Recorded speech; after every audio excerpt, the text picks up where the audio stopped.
Hello, everyone. My name is Bill McLane, and I'm actually the messaging evangelist for TIBCO. And I'll go a little bit more into what evangelist means because I'm still trying to figure that out myself. But I did want to start this morning off a little differently because I think one of the things that we really look at when we talk about kind of TIBCO and what we do and what Pulsar and how Pulsar plays a role is looking at a little bit of a different approach to things. So if you want to participate, please feel free. Just grab a piece of paper, grab a pen or a pencil that's nearby, and just kind of listen carefully over the next couple of minutes here. What you're going to see actually is something that I had my daughter do with me just as a thought experiment. And I think it'll really kind of show you some concepts that we really take to heart in TIBCO when it comes to messaging and streaming of data for application development. So let's start off first. So what I want you to do is if you have a piece of paper in front of you, on the right-hand side of that page, just make a vertical rectangle that's about 1/3 taller than it is wide. So I asked my daughter to do that, and this is essentially what she did. So next step, I'd like you to take and make next to that vertical rectangle a horizontal rectangle that's about 1/3 wider than it is tall. I'd like you to attach that rectangle to the left-hand side of the vertical rectangle at the bottom. So again, my daughter listened to my instructions, and that's pretty much what she did. In the front of the horizontal rectangle, I'd like you to make a right triangle coming off the right left-hand side of the horizontal rectangle like a pointy nose. And again, my daughter followed those instructions. At the bottom of the left corner of that horizontal rectangle, I'd like you to make a circle that starts at the corner of the horizontal rectangle such that half the circle is inside the rectangle and half the circle is below the rectangle. Okay. And then I'd like to make you to make a small circle inside the circle you just made.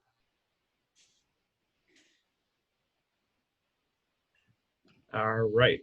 At the bottom right corner of the horizontal rectangle, I want you to make another circle that starts at the corner of the horizontal rectangle such that half the circle is inside the rectangle and the other half is outside of the rectangle. We're going to make a small circle inside the circle you just made as well. All right, once more, at the bottom of the center of the vertical rectangle, make a circle that starts at the bottom of the vertical rectangle such that half the circle is inside the rectangle and half the circle is below the rectangle.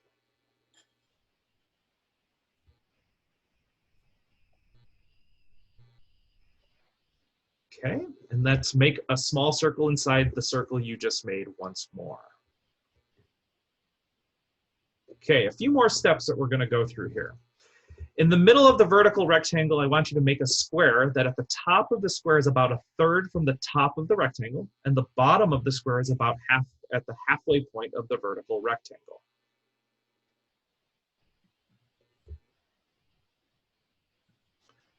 On top of the vertical rectangle, I want you to make a small, thin, wide rectangle that slightly overhangs the vertical rectangle's sides.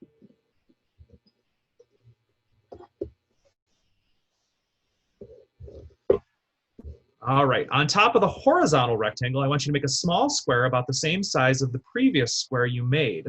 That square should be slightly offset to the left edge of the horizontal rectangle.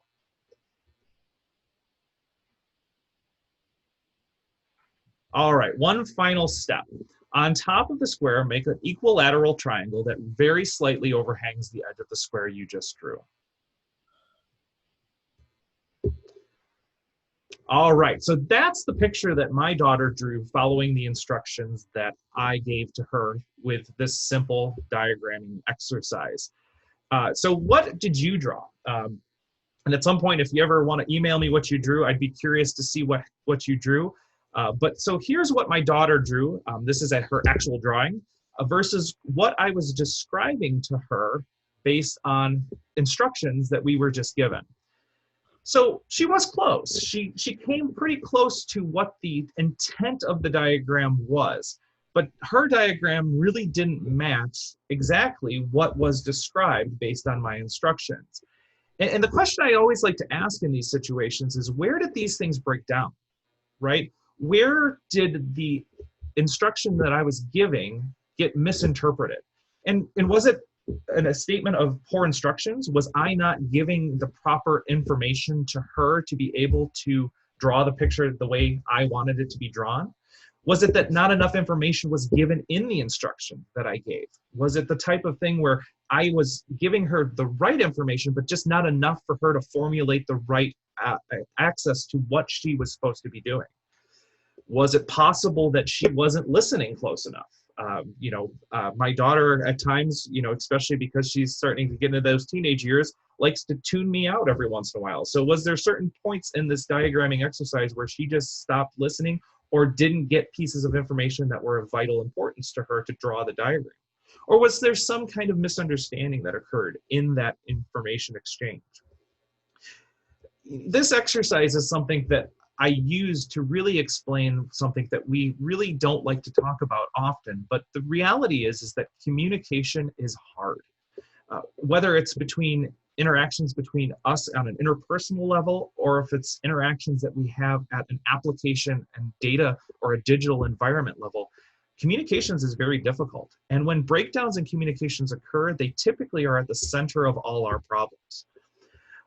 One of the things that we like to highlight in my role as an evangelist at TIBCO is that I've been working in the messaging and communications infrastructure side for well over 20 years. And we have been building application infrastructure for digital communications to allow for things like integration and event processing and stream processing and analytics for a very long time. But all the time, we always run into a simple fact that communications is always at the core of all of these applications that are being developed. And more importantly, when those communications break down, everything else on top of it tends to fall apart. And so we really focus very heavily on rock hard, proven solutions to provide digital communications for application development. Now, before we go too far into this, one of the things that all our lawyers love us to tell you is that there's this whole big confidentiality disclaimer, and if I read that, I probably would spend 20 minutes just going through that. The nature of this really is just understand that if I say anything that helps you make a decision, don't hold me accountable to it. We do a lot of stuff, and we're going to talk about some interesting directions that we're going to be heading here with our support for Pulsar, but we do like to make sure that you understand that everything that is publicly available is what we provide and offer to at this point. Now, one of the things I did want to do in a little bit of time is really to walk you through something that I don't think a lot of people have an interaction with, which is many of you might not even know who TIBCO software is. TIBCO has been in the business of solving people's impossible problems for well over 30 years. And we are really focused on three main areas: connect, unify, and predict. Specifically, building application infrastructure to allow for the integration of services to provide unity and to allow for predictive analytics and to provide event-driven architectures, the ability to leverage data in complex ways. Now, this all started and has a foundation, like I said, in digital communications. And to give you a little history on where we have come, I wanted to talk a little bit about what TIBCO's messaging offering was in the past. Because if anybody knows TIBCO from their history, they will know that TIBCO has primarily been a commercial proprietary software type of operation. We've provided software that has digitized Wall Street in our TIBCO Rendezvous and FTL products. We've provided support for the JMS specification through our TIBCO EMS and extended all of that with our TIBCO EFTL product, which allows for WebSockets and RESTful services front ends. But those services have always been offered as proprietary software. And we really needed to reevaluate what we were offering for those defined purposes and really look at how we were going to move forward in providing that digital nervous system that allowed for open, free access to data across multiple different venues. Because one of the things that we've learned over time is that this concept of one size fits all never actually really comes to fruition. That nirvana state of providing data in a one size fits all type of model typically means that it's one size fits one and everybody else suffers. And so we really wanted to focus our efforts on providing a digital communications infrastructure that allowed for flexibility and openness to choose the right solution for the job. And that's where we really started looking at making a more defined approach to our TIBCO messaging offering. Now, where we started with that was really starting to focus on where some of the challenges lie in and around messaging and streaming for our application developers that are using our technology to provide that digital nervous system. And if you go and look at those application development types of models, there's a significant amount of requirements that don't tend to line up completely. The concepts for real time versus high throughput versus low latency. The ability to do low latency and transactional or stream processing, or being able to extend this from multi-channel to microservices. Don't even get into the aspect of how do we provide data distribution that spans both on-premise traditional models to hybrid architectures that are using cloud or multi-cloud types of scenarios. Or if we look at how do we provide data distribution that is built purposefully for applications like IoT or messaging on the edge.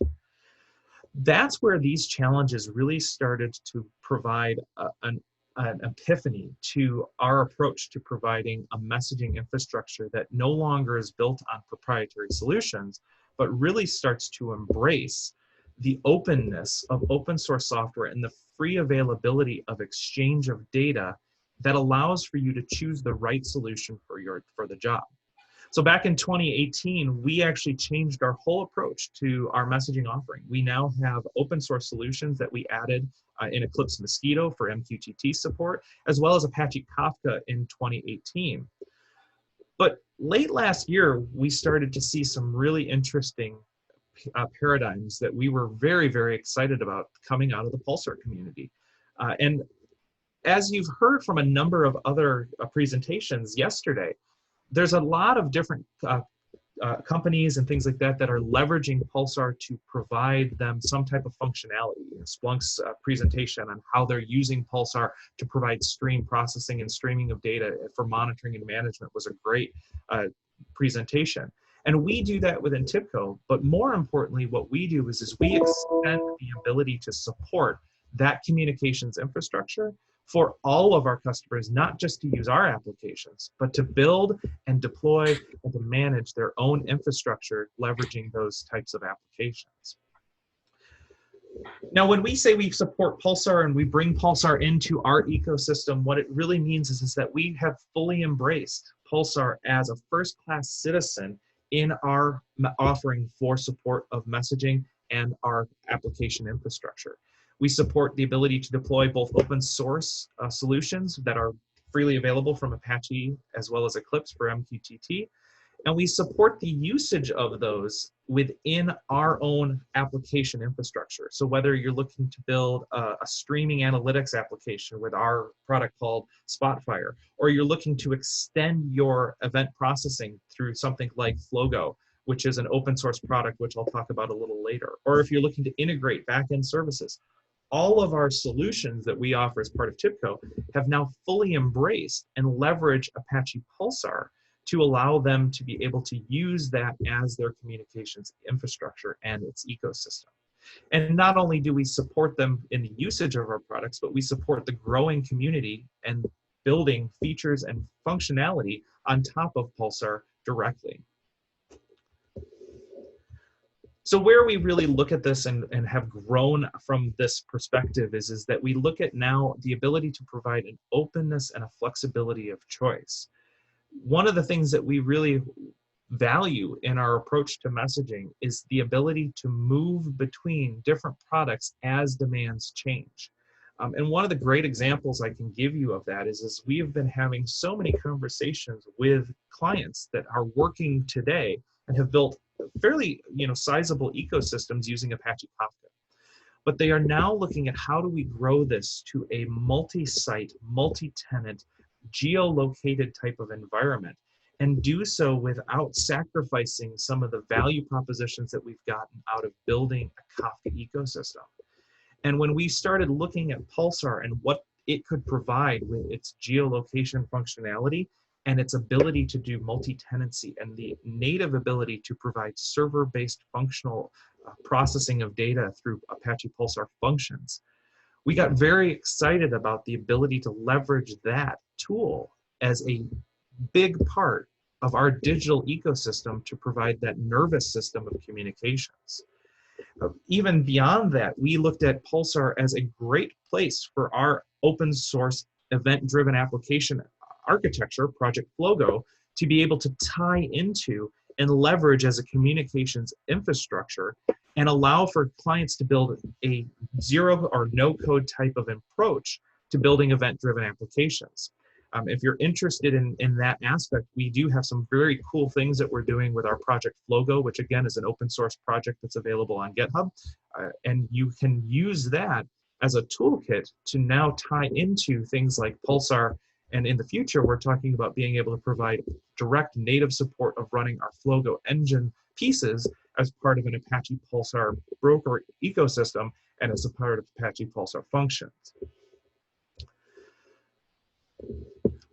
So where do we really see Pulsar in that whole ecosystem? And one of the things we talked about early on was that aspect of building out that global nervous system for data distribution.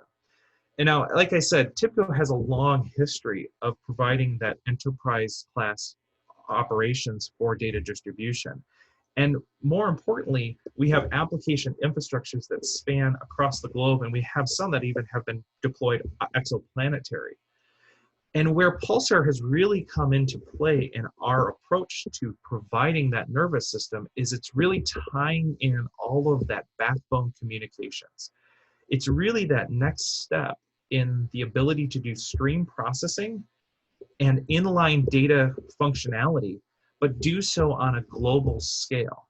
So where we would traditionally look at providing support for that as part of a proprietary type of offering, the one area that we've really started to expand on is more of a reference architecture that's now using these open source technologies and leveraging them to their full extent for the best of breed solution, and using that in a way that allows for our application developers to deploy their applications across multiple different ecosystems, across multiple different regions, and across multiple different deployment models, whether it's cloud or on-premise.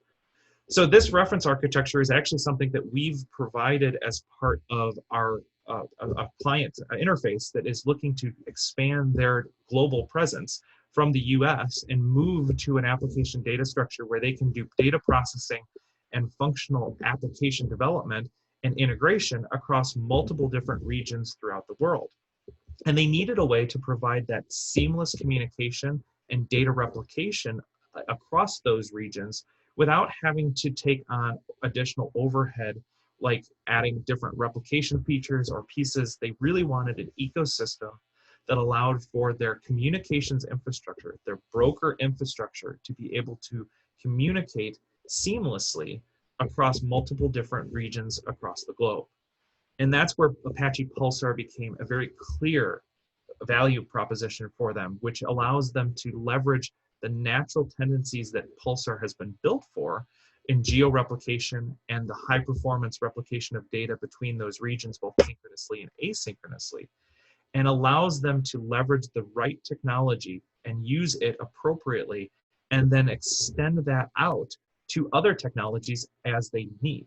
So for example, in this particular customer's case, they had already in the US, they had an ecosystem where they were using Kafka as part of that deployment model. And so with our TIBCO messaging, they had the ability to leverage Kafka and Pulsar.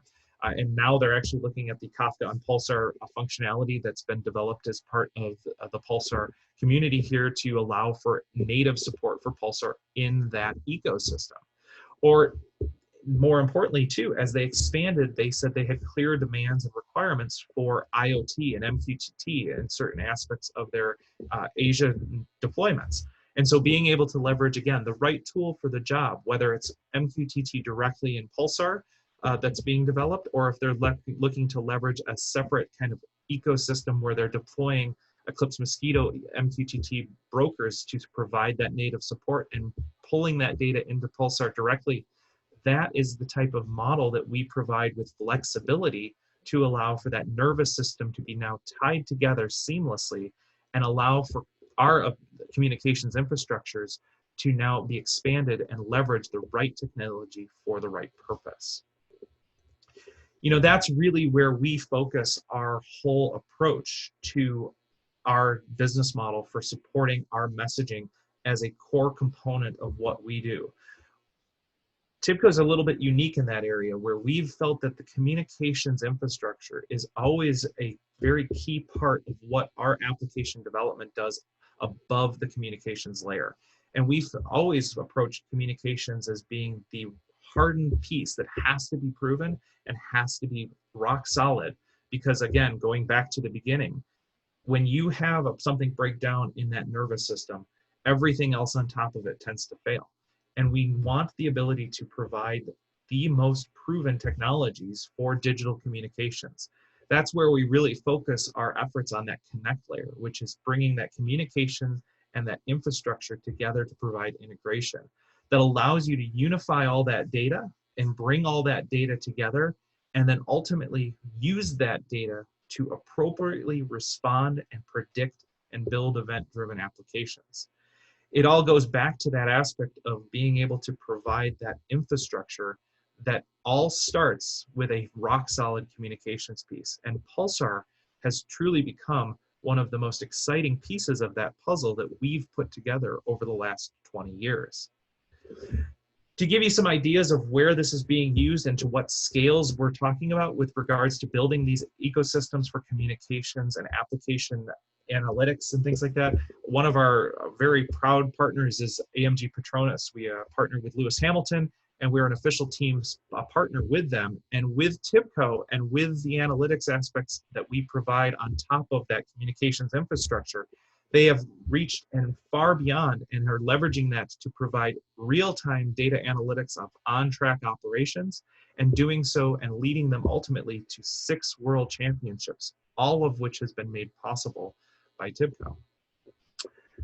That's really what we look to do with our messaging and with our Pulsar inclusion in our open source offerings, is really to provide you with the ability to take and grow what you have with a digital communications infrastructure and tie that all together and allow for you to unlock that data for event-driven architectures, data analytics, stream processing, integration, microservices, IoT. It's all connected together, and it's done so in an intelligent way that allows for you to do things more readily and use the right tools for the job. I think the real key here is one of the mantras that we have internal to TIBCO, and I think it makes perfect sense outside of TIBCO together, is that if we really look at how we can develop applications, whether we're looking at streaming and stream processing, or analytics and integration to streaming analytics, we are ultimately going to be better if we work together and tie those tools together seamlessly and allow for the right solution to be used to solve our modern challenges. It will provide a much better ecosystem. And that's where we're really taking a change in our approach, and it's really embracing the open source aspects of Pulsar and Kafka and MQTT and Eclipse Mosquito, as well as providing event-driven architectures built around our Flogo engine.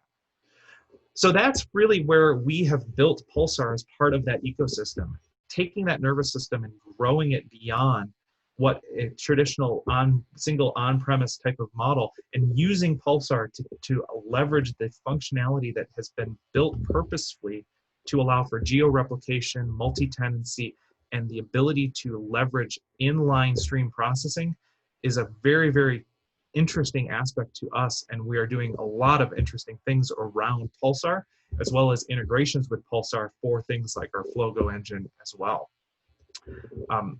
As a final note, I think we might have a few minutes for some Q&A, so if there's some questions, we'll jump into the Q&A section here in just a bit. But as a final note, we also have, again, you can go down and take a look at what we offer as part of the Apache Pulsar ecosystem at our products page. We also have a number of articles for community write-ups that we provide as part of our community links, and those are there on that quick access link that you see on your screen now. There's links to things like how do you deploy applications into cloud types of environment, AKS, EKS, and GKS. and we are constantly updating those, and we're always looking for more contributions to those. The last piece I'll point you to is our Flogo engine, which again is an open source event-driven application development toolkit. It provides you with a very seamless way to do low-code or no-code types of applications for building event-driven architectures and event-driven applications. And so with that, I guess I'll turn over and come back to take a look and see if we have any questions in the last kind of 3 minutes. Let me stop sharing my screen here.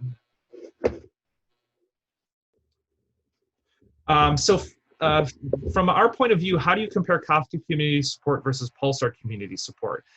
That's a great question.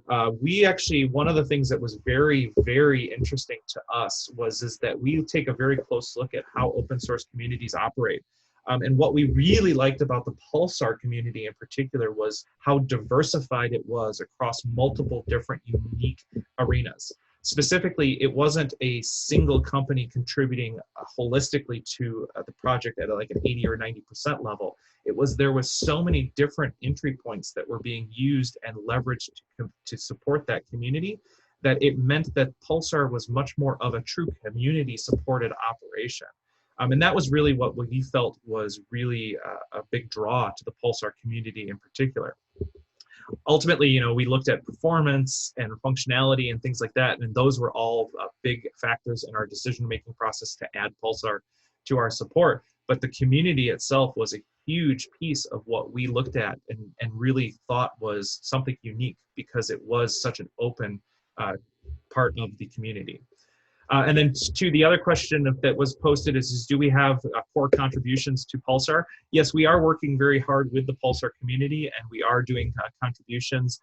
We just took on support of this in December, so we're starting to spin up some of those pieces, and we are working very closely with the community, and we are going to be doing core contributions and part of that support that we provide. So with that, I think we're just about on our 30-minute mark. Carolyn, I guess I'll turn it back over to you, and I really appreciate your time. If you have any questions, please feel free to reach out to me or look up TIBCO, and we're happy to help you with any of your questions around Pulsar and how we can facilitate building that global nervous system. Great, thank you so much for that. Hold on. There we go. Perfect. That was really great and a great way to start the day. I like the hands-on project as well. Okay, great. And so, Bill, where can they reach out to you if they want some to follow up with any questions? Yeah, so the best place to reach out is you can email me directly. My email is wmclane@tibco.com, TIBCO.com. Okay, great. Awesome. Well, thank you so much for that. Great. Thank you very much.